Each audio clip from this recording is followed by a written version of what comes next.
トさん、8時ですよ。起きないんですか？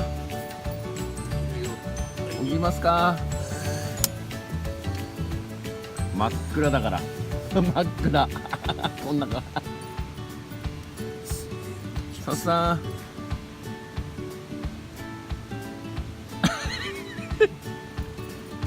みんなご飯食べてますよ。はいはい。夜中じゃ携帯探しやっちゃったからね。携帯探しやったの？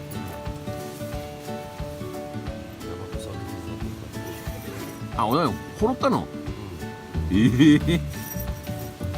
あった。